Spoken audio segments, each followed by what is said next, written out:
محمدا رسول الله ويقيني.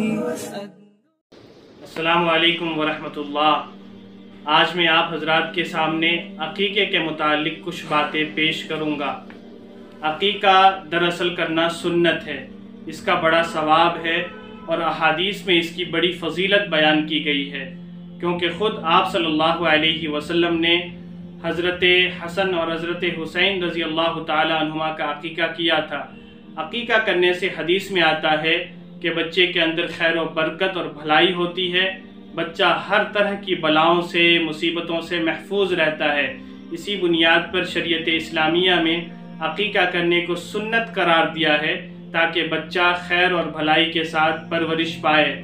اور عقیقے کے لغوی معنی آتے ہیں کاٹنا، ذبح کرنا، کیونکہ عقیقے میں جانور کو ذبح کیا جاتا ہے، جانور کو کاٹا جاتا ہے اللہ کی رضا کے لیے، اللہ کو خوش کرنے کے لیے جانور کو ذبح کیا جاتا ہے. اور اصطلاحی معنی آتے ہیں کہ جب اللہ سبحانہ و تعالی کسی بندے کو اولاد سے نوازتے ہیں، چاہے لڑکے کی شکل میں اولاد ہو یا لڑکی کی شکل میں اولاد ہو، کیونکہ یہ دونوں اللہ کی بہت بڑی نعمت ہیں. چاہے کسی طرح کی اولاد ہو، اللہ کی عظیم الشان نعمت ہے، خاص طور پہ وہ اولاد جو کہ صحیح تربیت یافتہ ہو، اپنے ماں باپ کی فرما بردار ہو. خیر، کہنے کا مقصد یہ ہے کہ جب اللہ سبحانہ و تعالی کسی کو اولاد سے نوازتے ہیں تو بندے کو چاہیے کہ اللہ کی رضا کے لیے، اللہ کی خوشنودی کے لیے، اللہ کے لیے اس بچے کی جانب سے عقیقہ کرے، بچے کی جانب سے جانور قربان کرے تاکہ اس کا ثواب بھی حاصل ہو اور بچہ ہر طرح سے سکون اور اطمینان والی زندگی عطا ہو. اسی بنیاد پر شریعت اسلامیہ میں یہ بیان کیا گیا ہے کہ اگر لڑکا ہے تو 2 جانور ہیں، یا اسی طریقے سے بڑے جانور میں سے 2 حصے ہیں، یا اگر لڑکی ہے تو 1 جانور ہے، چاہے وہ بکرا ہو یا بکری ہو، یا اسی طریقے سے دوسرا جانور ہو، اور حصوں میں سے 1 حصہ ہے. اگر بڑا جانور ہے جس میں 7 حصے ہوتے ہیں، ان میں سے 1 حصہ ہے کہ جس کی طرف سے بچی کی جانب سے عقیقہ درست ہوگا. لیکن اگر کوئی بندہ اپنے لڑکے کی جانب سے 2 جانور کو خریدنے پر قادر نہ ہو، قدرت نہ رکھے، تب اگر وہ شخص 1 جانور بھی قربان کر دے یا 1 حصہ بھی دے دے، تب بھی اس کی جانب سے عقیقہ درست ہو جائے گا، جائز ہو جائے گا.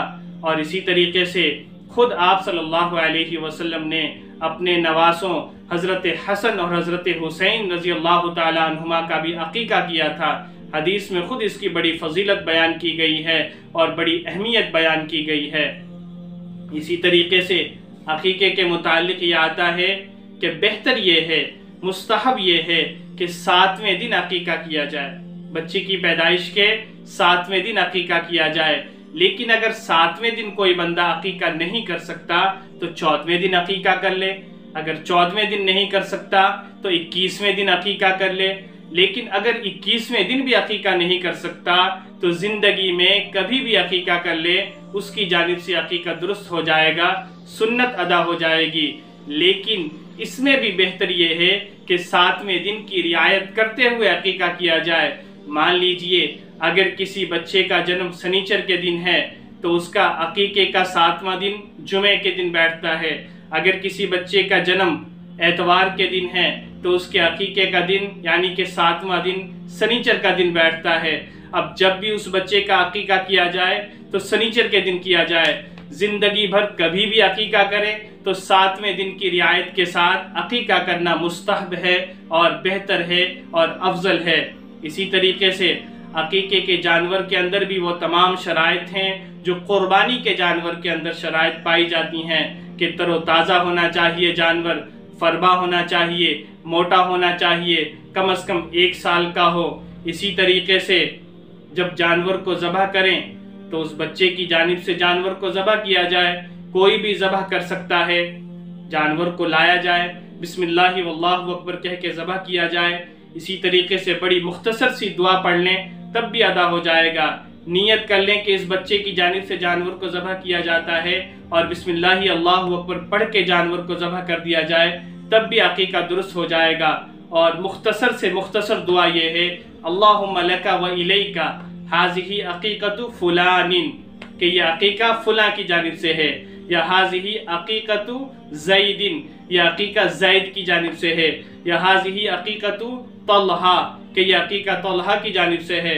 اس طریقے سے ہم کسی کا بھی نام لے سکتے ہیں جس کی جانب سے بھی عقیقہ کیا جائے، اس بندے کا یا اس بچے کا یا اس بچی کا نام لے لیا جائے، اس کے بعد اسی کی جانب سے عقیقہ درست ہو جائے گا۔ اس کے بعد جانور کو ذبح کرنے کے بعد جس طریقے سے قربانی کے جانور میں 3 حصے کیے جاتے ہیں، گوشت میں 3 حصے کیے جاتے ہیں، اسی طریقے سے بہتر اور مستحب یہ ہے کہ عقیقے کے جانور میں بھی 3 حصے کیے جائیں۔ ایک حصہ غریبوں کو دیا جائے، مسکینوں کو دیا جائے، محتاجوں کو دیا جائے، دوسرا حصہ اپنے رشتہ داروں اعزاء اقارب کو دیا جائے، اور تیسرا حصہ اپنے لیے رکھا جائے۔ یہ مستحب طریقہ ہے اور بہتر طریقہ ہے۔ اس طریقے سے عقیقہ کریں، اور گوشت کو کچا بھی دے سکتے ہیں اور پکا کر بھی کھلا سکتے ہیں، پکا کر بھی دے سکتے ہیں۔ اس طریقے سے عقیقہ جب بچہ کرے گا، بچے کی جانب سے اس کے والدین کریں گے، ظاہر سی بات ہے اس کا ثواب بھی ملے گا، اجر بھی ملے گا، نیکیاں بھی ملیں گی، اور بچہ ہر طرح کی آفتوں سے محفوظ بھی رہے گا۔